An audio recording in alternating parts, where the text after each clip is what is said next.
I lost my son, James, when he was age 21. He was killed in Afghanistan in September 2009. And since then, we've done various different things for charity and work with the Ministry of Defence and things like that. But all the way through it, there's been a massive gap where you find that there isn't anything there for anybody that just wants to talk about things, just someone to talk to. Whether it be for myself or my children, there was this big gap that there was nowhere for them to go to kind of express their emotions and anyone to help them, support them. You do feel really isolated, and then you feel lonely. I could be in a room full of my friends and family, but still feel very different, because as time has moved on, we're nearly 7 years on now, they're all getting on with their lives, and rightly so, but I'm still right there missing James every day. And you do find that you don't want to talk to them so much because they're getting on with their lives and you don't want to upset them.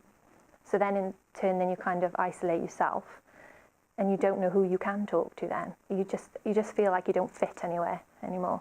And I find personally that I'm getting more withdrawn with telling people about it, especially friends and family, because they're getting on with their lives and you don't want to upset them. So you just kind of like put a smile on your face and pretend everything's fine. That sadness, which is always there in the background, but you just try to mask it. And I don't think that that's always healthy. There isn't anybody to talk to. I don't want to let James down, so I have to keep going. You know, I've got, 2 other children and 2 grandsons, and, that's great. I immerse myself in their lives. But obviously they've got their own lives to lead, and, so you can't always do that. I just keep going. And I just think that it's very important to try to bring awareness to everybody else that this is huge, and other people are going through the same situation. I know I'm not the only one.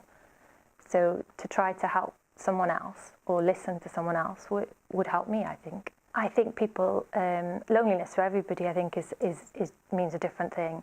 But I also think that people choose to ignore it because it's too big to deal with. I also don't think that there's enough, whether it be the GPs or any help out there, for people to understand loneliness and what it means to everybody.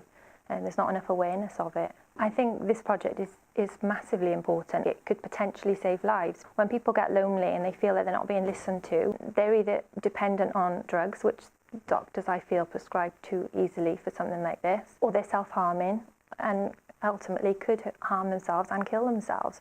If only people would just take the time to listen, and that really is just a small thing that could save someone's life. It's as simple as just maybe a group being formed, people that will go and listen to somebody else, someone that's not involved in their lives, that are prepared to sit with them and just let them talk, let them cry, let them say whatever they feel like they want to say, because that is huge.